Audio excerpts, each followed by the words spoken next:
ceasefire deal was brokered yesterday. Well, actually, it had been being brokered for a long time, and I had no doubt that it would actually come to pass. I had no doubt that it would come to pass, and let me tell you why I had no doubt that it would come to pass. Trump brokered a ceasefire deal between Israel and Hamas, and Biden is trying to take the credit for it. Let me give you the summary, and then we're going to deep dive into the actual press conference that Biden had. Make sure y'all hit a like. Let's roll. And you have been watching a CBS News special report on a ceasefire agreement between Israel and Hamas. This just happening within the past few moments or so. I want to bring in now CBS News contributor Robert Berger. He is live in Jerusalem. Robert, I want to go over some of the terms of this agreement. 33 hostages expected to be released from Hamas in the coming days. How soon could we see these hostages released? We're talking about women, children, and senior citizens expected to be among those who are released this weekend.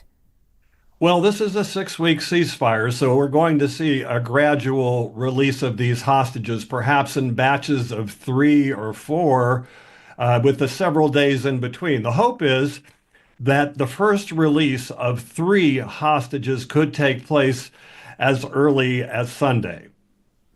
And also, too, with this agreement, Palestinians will be released from Israeli custody. What can you tell us about that? We think the number is around 1,000 Palestinian prisoners that would be released over this 6 weeks, this 6-week ceasefire. And that includes minors, women, and also some militants who are serving life sentences for deadly terrorist attacks on Israelis. That, of course, doesn't sit well with the Israeli public, but what people are saying is, the government too, is that that's the price you have to pay to get those Israeli hostages home. And let's point out, 33 is only about a third of the Israeli hostages held in Gaza. This is a big win for the Biden administration, just less than a week until a new administration takes over. But Margaret Brennan brought up a really interesting point, that this deal was actually brokered by members of the Biden team, but also the Trump team, too. What can you tell us about that? Well, there's been Trump's envoy, Steve Witkoff, was in the region, and from what I've heard, kind of twisting arms both here in Israel and in Qatar, which to put pressure, Qatar being a mediator with Hamas, to get them to close a deal before he took office. Mr. Trump has famously said that if there wasn't a deal by his inauguration next Monday, that there would be all hell to pay. And I think that put pressure both on the Arab mediators and on the Israeli government, including Prime Minister Netanyahu. Now it's important. Did y'all hear that? Because I want to make sure that we don't forget anything. And I'm surprised, honestly, that CBS even gave Trump credit and people are actually recognizing it and seeing this for what it is. Trump is the one, and let me remind you, because we don't forget over here on the Millionaire Morning Show. Trump said, and he stood right there and said, listen, if those hostages are not released, if we don't have a deal in place by the time that I get in office, everybody gonna pay. Everybody is going to pay. Let me remind you, I'm going to share it with you. But when you say all hell will Before be paid, I take office. that all hell must be paid if they don't release the hostages. You know what that means, don't you? Well, do I have to define it for you? Look, all No, I know hell you're not will gonna break out. telegraph If what- those hostages aren't back, I don't want to hurt your negotiation. If they're not back by the time I get into office, all hell will break out in the Middle East. Can you elaborate? And it will not be good for Hamas, and it will not be good, frankly, for anyone. All hell will break out. I don't have to say anymore, but that's what it is. And they should have given them back a long time. They should have never taken them. There should have never been the attack of October 7th. People forget that. But there was, and many people are killed. They're no longer hostages. I have people from Israel and others calling, begging me to get, we had also people there from the United States, just so you know. They're holding some so-called hostages from the U.S. But I've had mothers come to me and fathers crying, can I get the body of their son back? Can I get the body of their daughter back? That beautiful girl where they threw her in the car, pulled her by her ponytail and threw her in the car like she was a sack of potatoes. I said, what happened to her? Sir, she's dead. Like a 19, 20-year-old beautiful girl. And the way they treated her. And I just say it this very simply. Steve's got a job to do. He's a great guy, great negotiator, great person. They respect him over there already. It's what we needed over there. We have people that know everything about the Middle East, but they can't speak properly. They don't know. He's a great negotiator. That's what I needed. I could have sent that gentleman right over there, Hussein. He's a great negotiator. There are people, they're rare. Great negotiator. Hey, he pointed to a dude off camera. He said, I could have sent that dude over there. I could have sent that dude over there. But anyways, this was the press conference that Biden held, trying to take credit right before he left office and brokering a ceasefire deal that Trump actually brokered. Check it out. Here now is the president. It's a very good afternoon, because at long last, I can announce a ceasefire and a hostage deal has been reached between Israel and Hamas. For more than 15 months of conflict that began with Hezbollah's brutal massacre on October the 7th, more than 15 months of terror for the hostages, their families, the Israeli people, more than 15 months of suffering by the innocent people of Gaza. Fighting in Gaza will stop, and soon the hostages will return home to their families. The elements of this deal were what I laid out in detail this past May, which was embraced by countries around the world and endorsed overwhelmingly by the UN Security Council. The deal is structured in 3 phases. Phase 1 will last 6 weeks. It includes a full and complete ceasefire, a withdrawal of Israeli forces from all the populated areas of Gaza, and the release of a number of hostages held by Hamas, including women and elderly and the wounded. And I'm proud to say Americans will be part of that hostage release in Phase 1 as well. And the Vice President and I cannot wait to welcome them home. In exchange, Israel released hundreds of Palestinian prisoners. And during Phase 1, the Palestinians can also return to their neighborhoods in all areas of Gaza. And the surge of humanitarian assistance into Gaza will begin. And the innocent people can have a greater access to these vital supplies. You know, during the next 6 weeks, Israel will negotiate the necessary arrangements to get Phase 2, which is a permanent end of the war. Let me say it again, a permanent end of the war. There are a number of details to negotiate to move from Phase 1 to Phase 2, but the plan says if negotiations take longer than 6 weeks, the ceasefire will continue as long as the negotiations continue. I've spoken to the Emir of Kuwait and the President of Egypt, and we have pledged to make sure the negotiations will keep moving forward for as long as it takes. Then, when Phase 2 begins, there will be an exchange for release of the remaining living hostages, including male soldiers, and all remaining Israeli forces will be withdrawn from Gaza, and the temporary ceasefire will become permanent. And finally, Phase 3, any final remains of hostages who have been killed will be returned to their families, and a major reconstruction plan for Gaza will begin. This is the ceasefire agreement I introduced last spring. Today, Hamas and Israel have agreed to that ceasefire agreement and the whole ending the war. You know, those of you who have followed the negotiations can attest, the road to this deal has not been easy. I've worked in foreign policy for decades. This is one of the toughest negotiations I've ever experienced. And we reached this point because of the pressure that Israel built on Hamas, backed by the United States. Hamas's longtime leader, Sinwar, was killed. Hamas's strongest supporter, Iran, launched attacks on Israel. And those attacks failed after my administration organized a coalition of nations to stop them. And after I ordered the U.S. ships and planes to come to Israel's defense, we also shaped Israel's strong and calibrated response, destroying Iran's air defenses, but avoiding an escalatory cycle of an all-out war. The United States also organized a coalition of 20 countries to stand up to attacks by the Houthis, including their missile attacks in Israel. Then Hezbollah, another of Hamas's strongest backers, was significantly weakened on the battlefield, and its leadership was destroyed. With our support, Israel negotiated a ceasefire with them, and after that, Lebanon finally elected a new president who's not beholden to Hezbollah, and he can begin a new chapter for the Lebanese people. All told, these developments in the region, which the United States helped to shape, changed the equation. And so now, the terror network that once protected and sustained Hamas is far weaker. Iran is weaker. Iran is weaker than it's been in decades. Hezbollah is badly degraded. And after more than 15 months of war, Hamas's senior leaders are dead. Thousands of Hamas fighters are dead. And the military formations have been destroyed. With nowhere to turn, Hamas finally agreed to releasing hostages. You know, there was no other way for this war to end than with a hostage deal.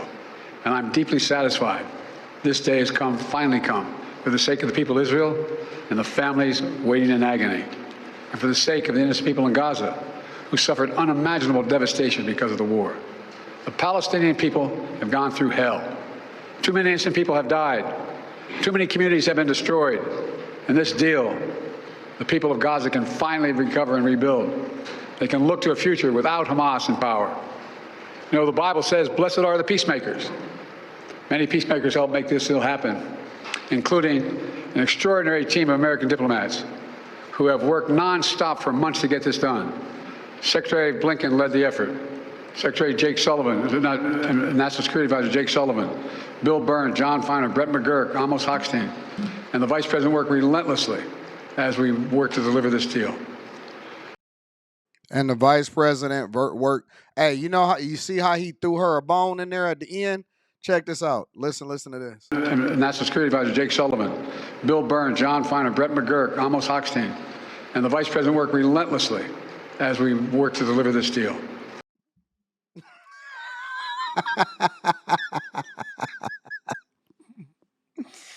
He is reading pretty good. You know, he got those little screens that be up on the sides. They read off of those when they giving their press conferences and all. He's not reciting this off of memory. I promise you he's not. I'd also note this deal was developed and negotiated under my administration, but its terms will be implemented, for the most part, by the next administration. In these past few days, we've been speaking as one team. Oh, wait. So wait a minute. You want the credit. Trump's people was over there twisting arms like the people that was behind the scenes that's saying, but you want the credit though, right? Okay, so listen, this was negotiated under my presidency. It's under my term technically. It's under my term, but we worked together with the Trump administration as incoming. It's not even president yet. He's been operating like the president and getting these things done, and he said that it was going to be all hell to pay. Nobody feared me. They was fearing what he got going on. And so this is the terms of the agreement. It happened under my watch, but we was both working together on a deal. See, this is how you know that Trump was the one and his team is the ones that deserve the credit, and there's the ones that they're telling you. They're telling you that the Trump administration and team are the ones that got the deal done. They're telling you to your face, but they're saying that they deserve the credit because it was technically under his watch and his administration.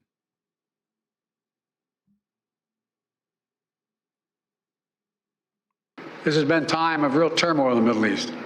But as I prepare to leave office, our friends are strong, our enemies are weak, and there's a genuine opportunities for a new future. So you sabotage let's put this in perspective, y'all. So you sabotage every single thing that Trump is walking into, but somehow, some way you worked with him on a ceasefire deal.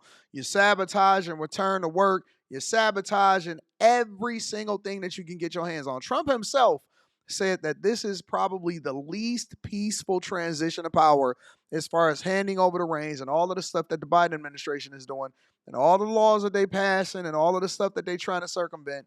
This is probably the least peaceful transition of power in his lifetime.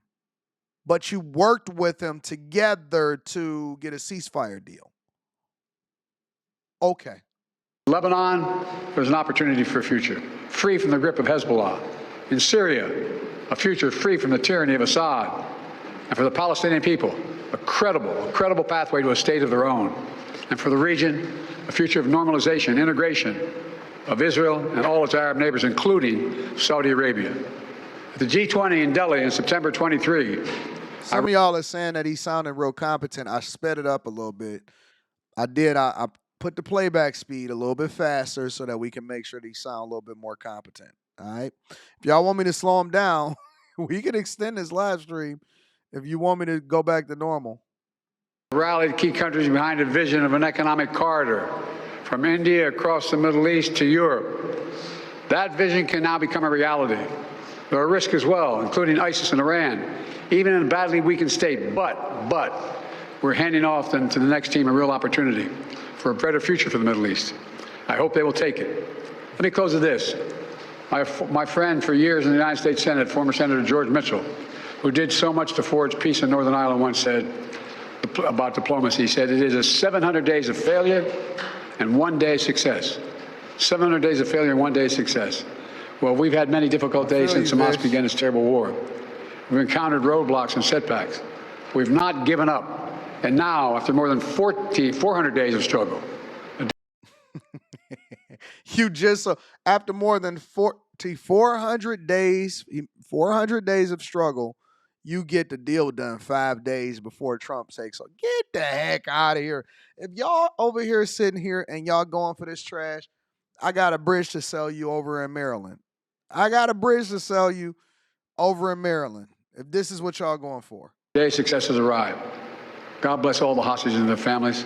May God protect the troops of all those who work for peace. Mr. President, how do you see the future of Gaza now? As you're saying, the implementation of this deal will be in the hands of the next administration, and basically they will shape the future of Gaza. So how do you see this future? And also, how much credit do you give to the Trump team for this deal? Trump is already taking credit first. Well, you know, this is the exact framework of the deal I proposed back in May. Exact. And we got the world to endorse it. Secondly, it's America's support for Israel that helped them badly weaken Hamas and its backers and create the conditions for this deal. And thirdly, I knew this deal would have to be implemented by the next team, so I told my team to coordinate closely with the incoming team to make sure we're all speaking with the same voice, because that's what American presidents do. Thank you. How many Americans will be released when the hostages are being released? All the exact detail of how many people are being held, how many bodies will be returned and less, will all be forthcoming. All of it, all of it. Thank you. This deal will hold. I'm confident. Thank you. Who took credit for this, Mr. President, you or Trump? Is that a joke? Oh, thank you. And he thought that he cooked when he did that. And he thought that he cooked. That was his walk-off moment. So, yes, that is what's happening with Biden administration as far as taking the credit for what Trump has brokered. And he also had a farewell speech. So we'll get into that in a second. Let me